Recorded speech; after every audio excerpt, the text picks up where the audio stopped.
Let me tell you, nothing will compare from the memories from years ago in places I'll probably never find again, feelings I'll never really experience again.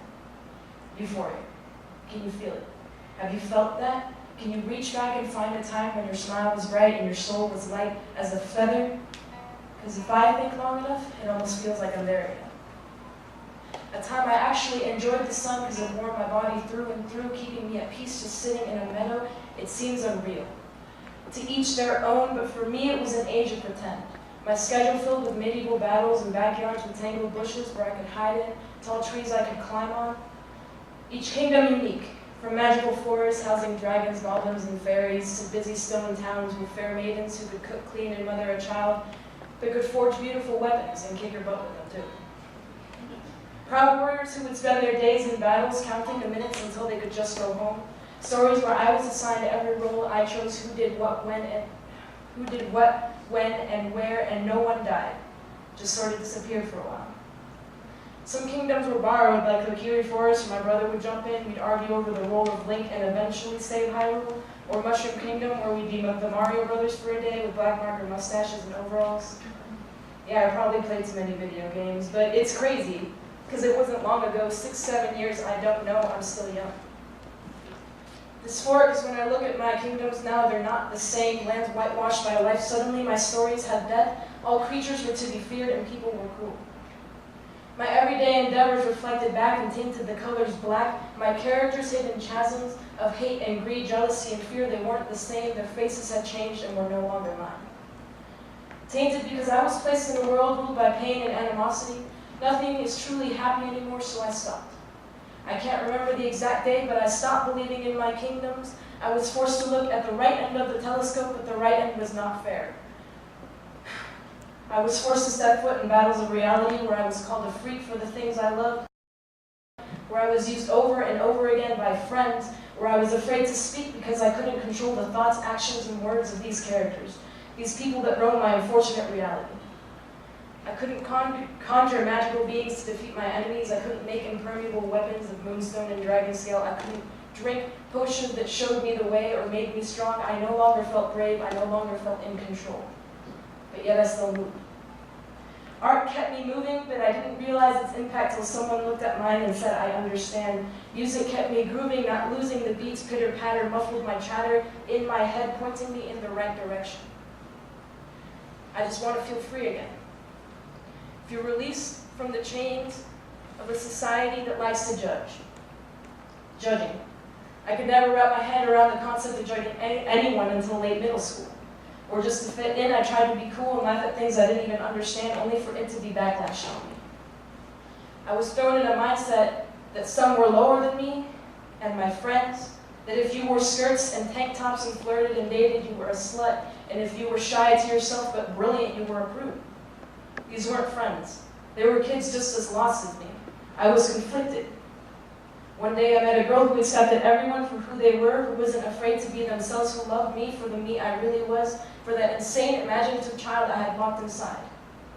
It's not okay to hate, it's not okay to judge. Don't close yourself to the world, because we're all just souls of happy children trapped in the shells of our growing bodies.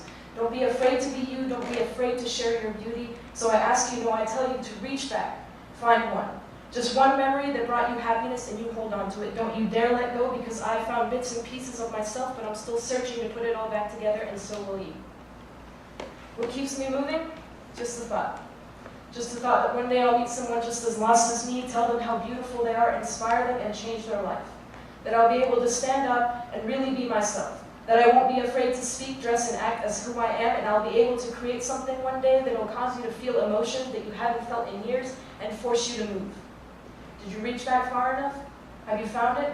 We'll keep it close to your heart and locked in your mind, because one day you'll realize that all the warriors, princesses, heroes, and mythical beings you dreamed of, everything that gave you life in the form of a smile and a warm feeling, were always just pieces of the future you. Euphoria. Our minds remain blind to the mirror, mirror of retaliation. It's because, or is it because we live in such a crumbling nation? Which is why we will be titled the failed generation. We live in a world where we try to copy everything we've heard, every single word. These days, they're humping my nerves. Skirt! Swerve. Covering my tracks, because originality is what I lack. Yeah, I'm part of the problema. I'm part of this dilemma. Just because 2 Chainz yelled, I'm different, don't make you any different from the other saggy pants, snapback rocking, weed smoking, homophobic next to you. How about we think about the world around us and maybe, just maybe, we can be different. The mirror you looked in this morning, is that you? It's reflecting so many phases, so many false yous. Chop, chop, the real you's cut up, slip, slash. Your identity's been smashed for cash and clothes, from head to nose, from nose to toes. Might as well say what used to be you is your shadow. No phase, no originality, but the new you is immortality. Morals ain't nothing to the common day goon, from your Aeropostale shirts to your Versace perfume. Spending money on BS we don't need.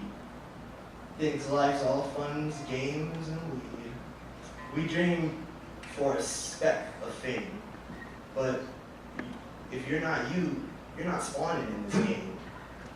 Look, my friends, just be yourself. Don't trade you in for people or wealth.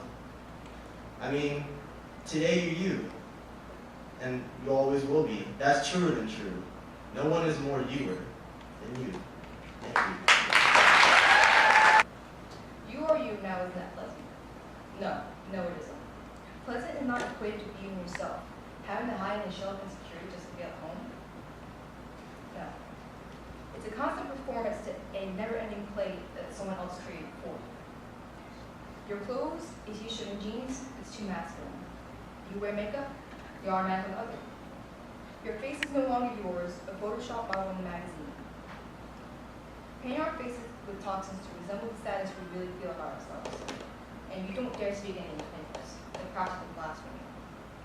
You have to live this facade of yourself every single day, practical slave of the system. This society shows no sympathy for originality. Placed into boxes to be labeled and shipped out to the cruel world to use so they can die. Sadly, some choose to kick a bucket beforehand. So to answer your question, no, you being you isn't wonderful. It's a constant daily battle of persecution and shame. And to be honest, we all look better with our masks on. But I think, once we see our true selves, we can take center stage. The Dr. Seuss quote that I picked for my piece is, to be number one, you have to be odd. And my poem, my piece, is entitled Odd. I was 8 when I was enrolled in my first real school. I was 8 when I realized being homeschooled, even though you might be ahead of the brain game, didn't give you the smarts for the street game. Yeah, I knew my ABCs. I could recite my 1, 2, 3s. I had Spider-Man on my backpack and my socks went all the way up to my knees. I had my lunch, my milk and my chocolate chip cookies. My uniform was starch stiff, my pleats in perfect place. I thought I was prepared for what in this new place I would face, but I didn't know how to act. Everything I did was wrong, but give me a break. Jeez, I'm just 8. I was 8 when I thought I got my first real friend, and when we shared the Crayola crayons that my mom had packed in my pencil case like sardines in a can, I realized we were 2 different people. She colors inside the lines, and I color the space that the lines forgot to include.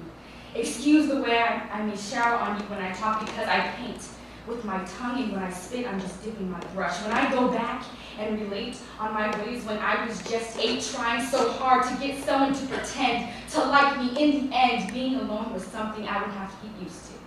Because what I didn't realize back then is that the coolest kid in the room often didn't have any friends.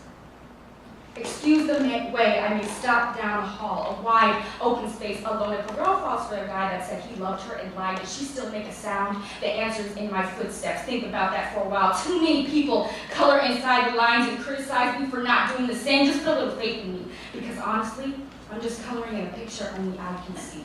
Not imaginary, this is not pretend. We all write our own stories and illustrate them with a different color pen. I imagine his stories that came from his 8-year-old brain, some people shunned. And I imagine they said to him that to win, you have to be number one. People will have a problem with you building this childhood facade. And I imagine him saying to them, well, to be number one, you have to be odd.